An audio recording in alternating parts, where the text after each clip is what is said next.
Welcome back, everyone. In our last video, we worked through the nuts and bolts of how you prove an implication using a direct proof or an indirect proof or a proof by contradiction. And we talked a lot about what proofs are like in general, and then we got into the nitty gritty of how all of those work. I think it would be a good idea to do maybe a couple of more examples just so you can see more of how this works. So, here's another example using even and odd numbers and such. Again, because we want to do something that everybody already knows, and not that we have to learn new math to be able to do. We'll spend the whole rest of the class learning new math and learning how to prove new things about it. So here's the theorem. If 3n plus 2 is odd, then n has to be odd. That's maybe a slightly more interesting theorem than what we had before. Maybe it's not completely obvious how that works. For a direct proof of this, well, you'll have stuff like that in the homework.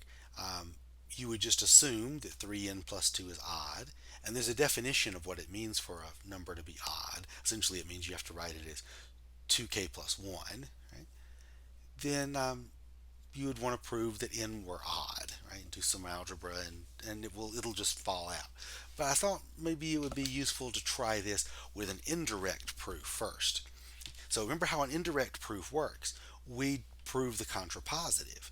So we try to prove that if n is not odd, then 3n plus 2 is not odd, or because positive integers are either even or odd. Another way to say that is we want to assume that n is even and prove that 3n plus 2 has to be even. Okay?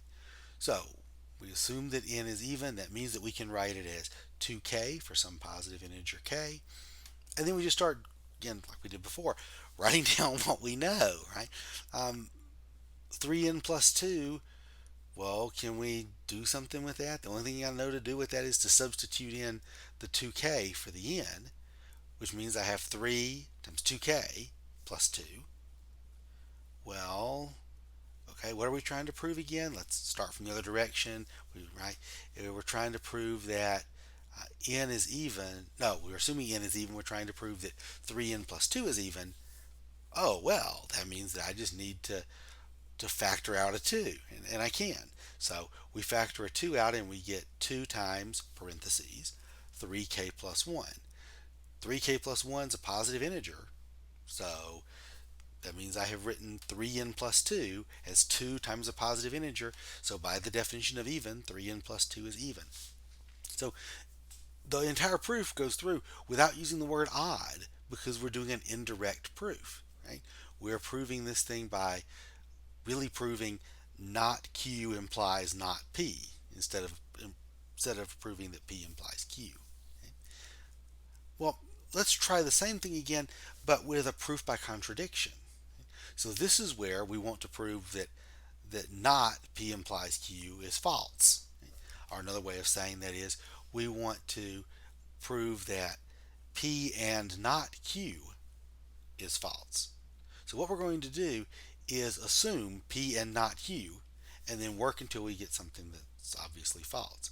So we get to assume P, which is that 3n plus 2 is odd, and not Q, which is that n is not odd, so n is even. So the cool thing about proof by contradiction is that we get to assume two things. We got two things to work with. N is even and 3n plus 2 is odd. Okay? Now, since we know that n is even, we know what that means. It means n is equal to 2k for some positive integer k.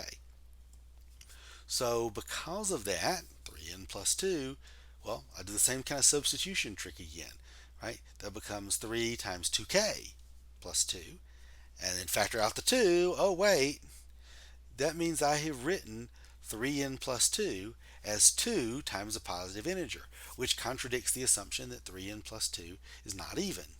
So there we go. Now, you may very well look at this and go, you did the same calculation in the middle there. And I did. That's exactly true. And this is one of the points I wanted to make about indirect proofs and proof by contradiction. If you actually stare at what you're doing when you try to do an indirect proof and a proof by contradiction, an indirect proof means assuming not Q. So we're trying to prove P implies Q. An indirect proof means assuming not Q and proving not P. A proof by contradiction means assuming not Q and also P and looking for a contradiction. And a lot of times, the same calculation in the middle is what you have to do for both. They're often very closely related that way. Right? So anyway, this gives you another example. In the homework, you have lots of opportunities to try your hand out in doing this. A few reminders before I let you go off and work. Number one, whenever you're doing one of these proofs, make sure that you do this on scratch paper over to the side, do the calculations, all that 3n plus 2 equals blah blah blah in the middle. Work that out on the side. Then, when you're done, the proof that you turn in should look like what's on the screen, nicely written up with things like suppose and then and thus and those various words we talked about for transition that we can alternate around so it looks like we know what we're doing when we're writing our proof. It should look nice and neat and written up with full, complete English sentences like this. Also, it's critically important that you have the definitions and the important theorems memorized, because if you don't, there's no way you can write a proof because you don't know what to use to write the proof with. The starting point for all of these was to say, I'm assuming that n is even. Great, what does that mean? And I either have to go to the definition of what it means for n to be even or pull out a theorem like the fundamental theorem of algebra that I know is true about numbers and use that somehow. But unless I had those things memorized, I've got no hope at all. So have fun with your proofs. Remember, whenever you have any questions about this stuff, you can always email me, and I'm here to help.